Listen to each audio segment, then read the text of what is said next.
Hello everyone, welcome to my dear miss blog. চলে আসলাম নতুন একটা ইন্টারেস্টিং মিনি ব্লগের সাথে। দেখতেই পাচ্ছ আমরা এখন তারকেশ্বর যাবো বলে সব জামা প্যান্ট রেডি করছে, আর এখানে দিদি রেডিও হয়ে গেছে। তো ফাইনালি আমরা চলে আসলাম স্টেশনে, আর এসে দেখতেই পাচ্ছ এখানে টিকিট কাটবো বলে লাইন দিয়ে দিলাম। তো ফাইনালি আমাদের টিকিট না কমপ্লিট, আর এখন আমরা অপেক্ষা করছি ট্রেনের জন্য। তো ফাইনালি আমাদের ট্রেন চলেও আসলো। তো তারপর আমরা আস্তে আস্তে করে ট্রেনে উঠে গেলাম। আর বিকেল টাইমটা একটু ট্রেনটা ফাঁকাই থাকে, তো আস্তে আস্তে আমাদের একটু লেট হয়ে গেছিলো বলে আমরা এখন হেঁটে হেঁটে চলে যাচ্ছি বৈদ্যবাটি স্টেশন থেকে নেমে এই কাকিমার দোকানে। আর প্রত্যেকবার আমরা এই কাকিমার দোকান থেকে জিনিসপত্র নিই, মানে যেমন ঘর দড়ি যেগুলো আমাদের হাতে থাকে আর কি, সেগুলো সব কিছু নেওয়া আমাদের কমপ্লিট হয়ে গেল। আর এখন চলে এসেছি আমরা নিমাই তীর্থের ঘাটে।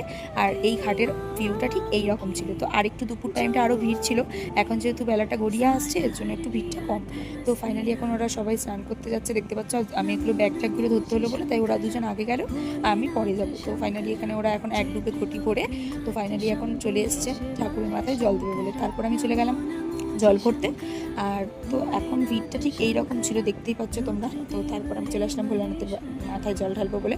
তো তারপর এখানে এখন দেখতে পাচ্ছ আমাদের মাথায় তিলক দিয়ে আমরা এখন বেরোবো। তো ফাইনালি আমরা জল নিয়ে বেরিয়েও গেলাম, আমাদের যাত্রা শুরু। আর এখানে এই বাঘটাকে দেখে জাস্ট ভিডিও করতে আমার খুবই মন চাইলো, দারুণ ছিল এই বাঘটা। আর আমাদের হাঁটা স্টার্ট হয়ে গেল। তো দেখতেই পাচ্ছ এখানে এখন ডাকাতকালী মন্দিরে চলে এসেছি আমরা।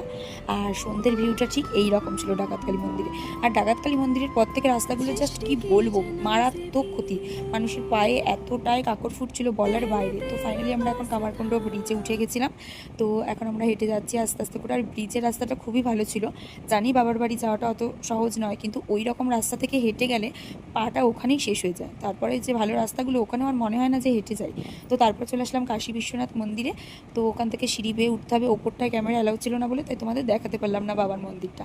হাঁটতে হাঁটতে চলে আসলাম আমাদের গেটে, ওয়েলকাম গেটে। আর এখানে আসতে ভীষণ কষ্ট হয়েছে যেহেতু অনেকটাই দূর। তো আস্তে আস্তে ভোর হয়ে গেল, এখন বাজে প্রায় 6টা। চলে আসলাম লোকনাথ মন্দিরে, ওখান থেকে একবারে সব কিছু কমপ্লিট করে চলে আসলাম তারকেশ্বর মন্দিরে। তো এখানে জল ঢালা কমপ্লিট হয়ে গেছে। আর এই যে বাবার মন্দির, দেখেও শান্তি লাগছে যে এতটা কষ্টের ফল আমাদের সত্যি বৃথা যায়নি। তো ফাইনালি এখানেই ভিডিওটা আমি এন্ড করছি। আর তো বড় ভিডিও তো আমাদের সবটাই রয়েছে। তো ভিডিওটা এখানেই শেষ। ভালো লাগলে like comment share and subscribe.